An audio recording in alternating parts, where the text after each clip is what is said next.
Olá, meu nome é Antônio Catite Justo Eduardo, estou aqui no canal Teologia ao Alcance de Todos.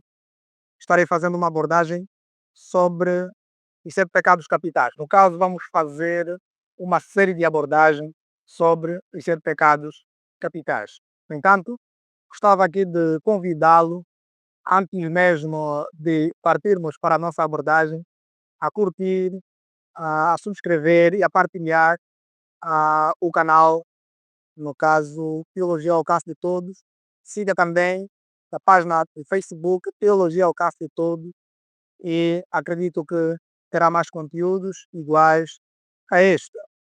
Bom, hoje nós vamos fazer uma abordagem sobre um tema de extrema importância. Acredito piamente que em algum momento você já terá se deparado com a designação ou com a expressão sete pecados capitais. O que são os sete pecados capitais? Eu creio que provavelmente na primeira impressão você pode estar a se perguntar, talvez para você que nunca ouviu, você pode estar a se perguntar, sete pecados capitais? O que vem a ser isso? Será que são os sete pecados principais, os pecados imperdoáveis? Claramente que não. Os sete pecados capitais foram assim designados em virtude de serem através destes pecados, ou ainda foram assim designados em virtude da capacidade de gerarem outros pecados. São chamados de pecados capitais porque geralmente são considerados como pecados geradores de outros pecados.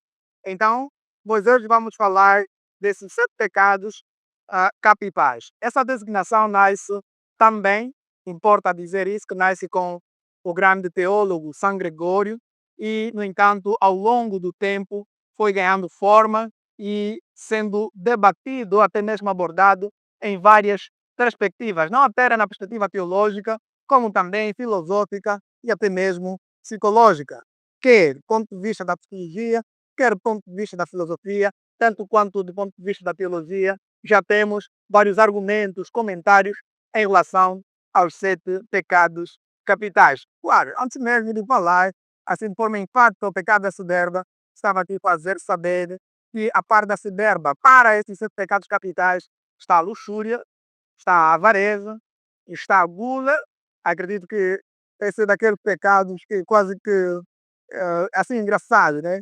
Está também o pecado da inveja, ah, estes e outros pecados. No caso, são sete, e à medida em que nós vamos abordando cada um deles, vamos então conhecendo um pouquinho mais sobre o que cada um destes pecados vem a ser, quais são as grandes implicações que eles têm, quais contrastes eles estabelecem, com quais virtudes eles contrastam. Então, nós vamos abordar sobre os sete pecados capitais ao longo dessa grande série. Espero contar contigo nos próximos vídeos, espero poder então ver-te nas próximas abordagens. Ora, o que então nós entendemos por soberba ou pecado da soberba? E por que ser o primeiro pecado a abordarmos aqui? Obviamente que a própria palavra soberba já nos induz a uma reflexão e, consequentemente, nos faz perceber a necessidade de ser primeiro ponto a ser abordado. Ou seja, a palavra soberba é uma palavra de origem latina, superbia. Uma palavra engraçada, né? Superbia. Mas pronto, a palavra superbia ou soberba é uma palavra composta por dois fragmentos. Por um lado, nós temos o prefixo super, acima, e depois temos do outro lado o sufixo dia, que é não mais do que qualidade. Ou ainda poderíamos também designar como posição. Então, a palavra soberba, nesse contexto, supérbia, se podemos fazer aqui uma definição com base nesse conceito etimológico, nós teremos uma superposição, superelevação. É claro, eh, inicialmente, essa designação ela não constituía nenhum problema. Baseado em quê? Baseado no facto de que a superposição ou a superelevação ela não constituía-se como um problema, eh, porque cada um de nós tem alguma valorização. Essa questão da supervalorização inicialmente baseava-se não mais do que o indivíduo simplesmente valorizar-se, autovalorizar-se. era como que uma espécie de se autoposicionar. Se autoposicionar não é nenhum problema, claro. Então a soberba inicialmente traduz essa ideia e que não constituía qualquer um problema, não era qualquer uma dificuldade. Soberba ou supérbia no latim não era dificuldade. Mas quando é que isso passou a ser dificuldade? Felizmente, e aqui temos o fenômeno linguístico que nos ajuda a entendermos como é que a soberba passou a ser então considerada como é considerada hoje, passou a ser vista como é vista hoje. Por exemplo, São Tomás de Aquino, ele afirma que a soberba é a mãe de todos os pecados. Ou seja, para Tomás de Aquino, a soberba é a ponte ou é a origem de outros pecados.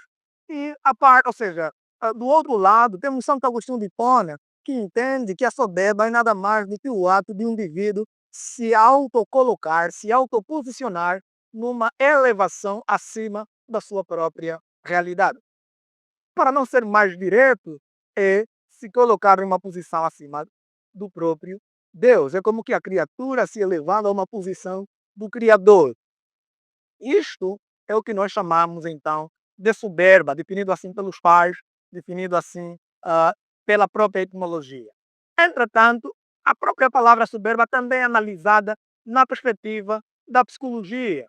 Por exemplo, de acordo com Alfred Adler, ele entende que a soberba ela não é mais do que um, um tipo de comportamento, uma espécie de vício, uma espécie de atitude que o indivíduo tem em relação a si mesmo que o coloca numa posição de pedestal, uma posição de, de defesa, de autodefesa.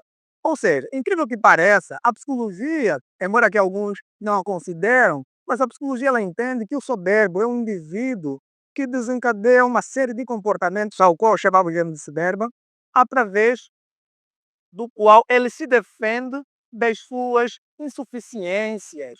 É como que uma capa, é como que um indivíduo que estivesse a usar uma capa. Então a soberba, na perspectiva da filosofia, é um mecanismo, da psicologia no caso, é um mecanismo de defesa que o indivíduo usa para se defender de quê? Para se defender das suas próprias limitações, para se defender das suas fraquezas e muito mais.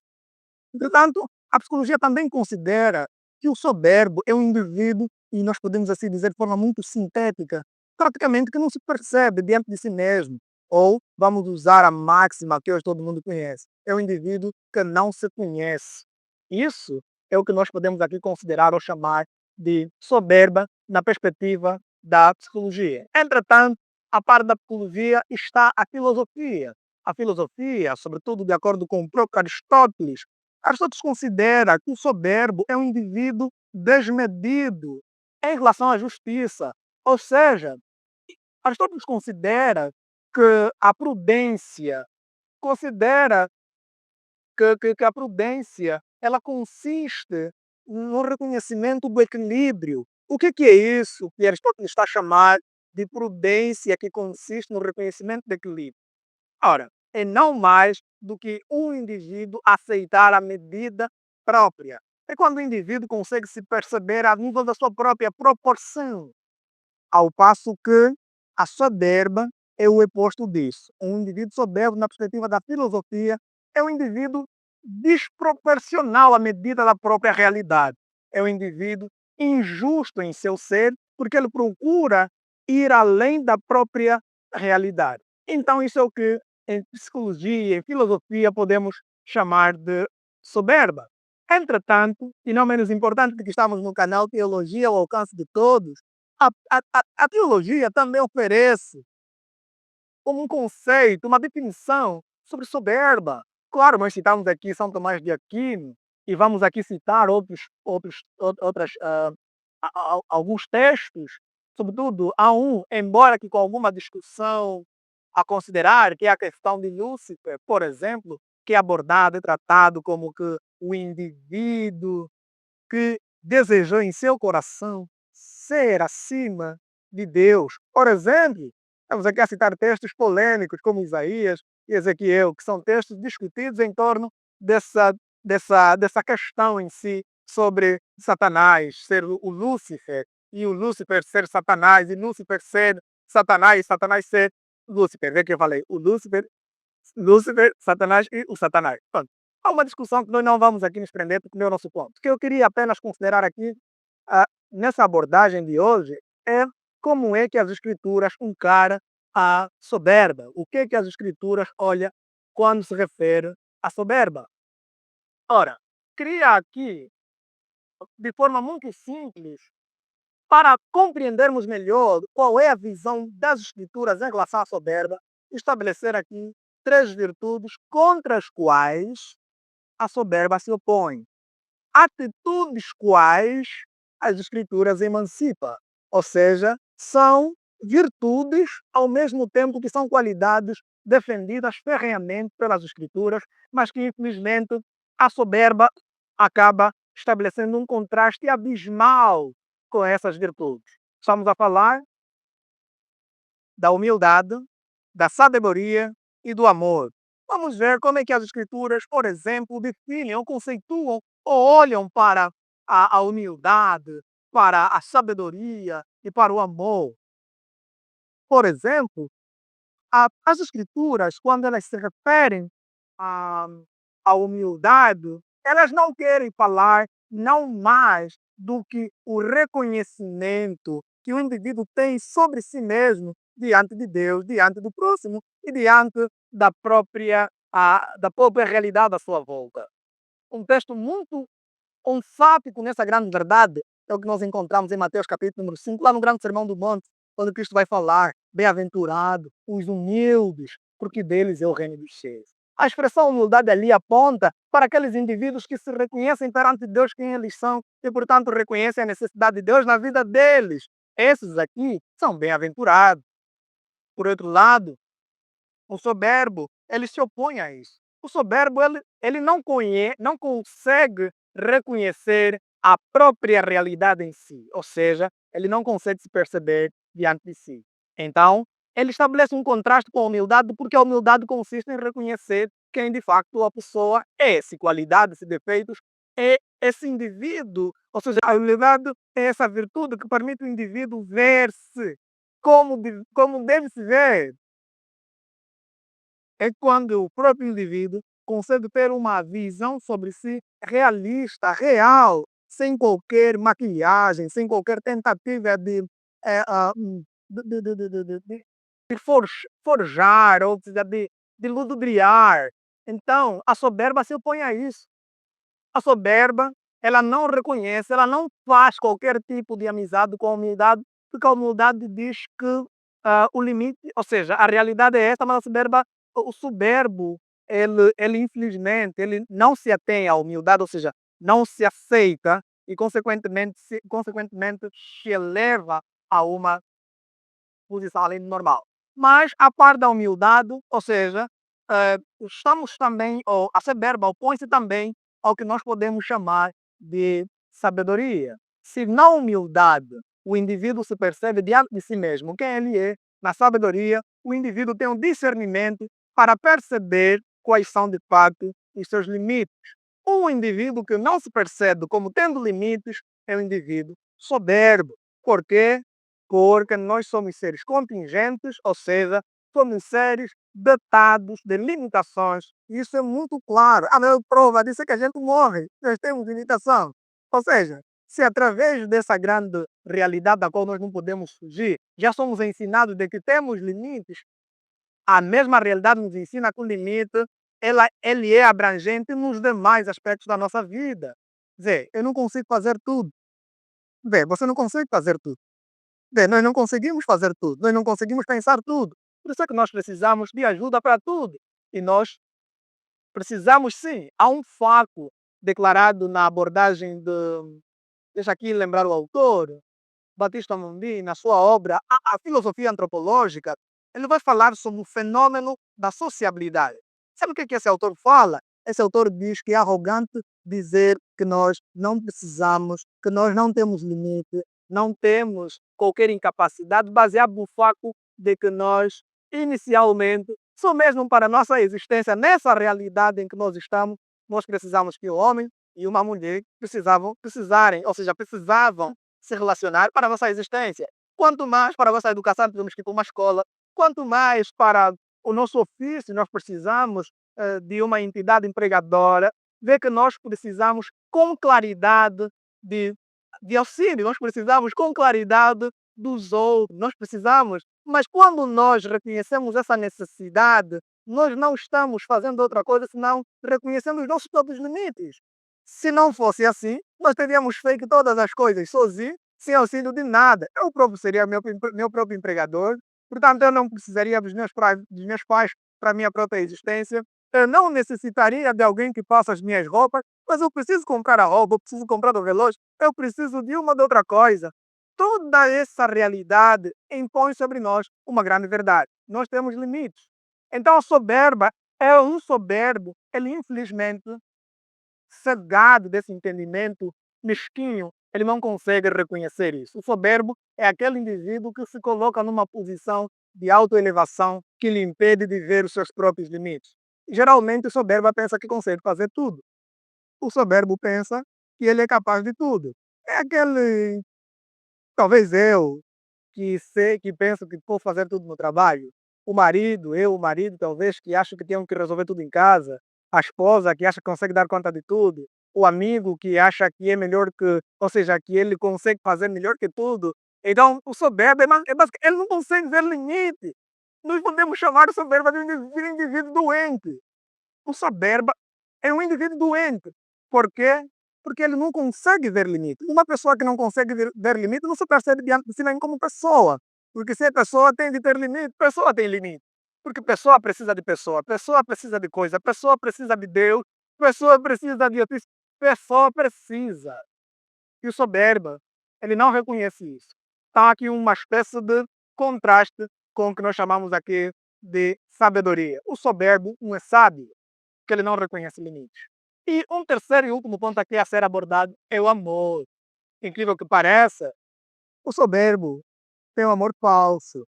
Por quê? Porque à luz da realidade bíblica, o amor ele tem um objeto a alcançar. E, portanto, ao objeto a se alcançar, o amor se dedica, se devota. E, portanto, ele não tem um desejo ou uma perspectiva que o beneficia apenas. O amor, pelo contrário, ele tem em vista em suas ações o objeto amado. A maior prova disso é a pessoa de Cristo Jesus, nosso Senhor. Portanto, quem ama de verdade, ele se dedica, ele se devota. E como disse Paulo aos Coríntios, capítulo número 13, o amor não folga pelos próprios interesses. Não folga. Ainda Paulo fala em Romanos, capítulo número 12, lá nos versículos 1 a 9, ele fala assim: irmãos, amai-vos cordialmente com amor fraternal, considerando-vos em honra uns aos outros. Vê o que isso diz. O que o amor não faz? O que o amor não procura? O amor procura a honra alheia. O amor procura a honra do outro. Isso não significa se auto-menosprezar, porque a máxima do próprio amor é amarás o próximo como a ti mesmo. Então, isso não é falta de amor próprio. O dedicar-se pelo próximo é um reflexo claro de um verdadeiro amor que você sente até por ti mesmo. Portanto, quem não ama nos termos devocionais, quem alega ter um amor, eh, ah, quem alega amar, mas esse amor não se consubstancia na dedicação do objeto amado, seja o marido para com a mulher para com o marido, o pai para com os filhos para com o pai, dizer amar, declarar amar, e que, no entanto, este amor não consegue se refletir, este amor não consegue se expressar através da dedicação prática em virtude do objeto amado, da sua amada, temos então por conclusão que tal amor é falso. Então, em suma, à luz da palavra de Deus, o amor, ou seja, a soberba é um mal, a soberba é um pecado que deve ser considerado como um atentado à própria dignidade, à integridade, não só do indivíduo que é soberbo, mas das pessoas à sua volta. E, portanto, apelo aqui à consciência dos crentes que, como filhos de Deus, nós não devemos ser soberbos. Nós não somos os melhores em tudo. Nós não somos os potenciais. Aliás, esse sentimento de soberba é uma afronta a Deus. Uma afronta a Deus por quê? Porque o indivíduo que reconhece limites e se percebe diante de si mesmo como uma criatura de Deus com os limites que Deus lhe estabeleceu, esse indivíduo do papi reconhece Deus como seu Senhor. Mas aquele indivíduo que se coloca numa contraposição, que busca de alguma maneira, de alguma forma, elevar-se além, acima da sua própria realidade, esse indivíduo é arrogante e não ama Deus.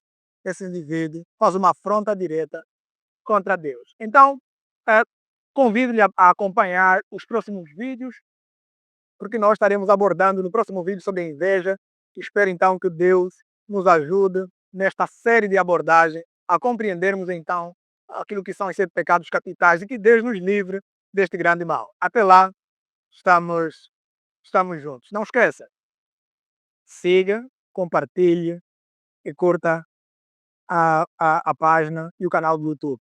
Até lá, Deus abençoe.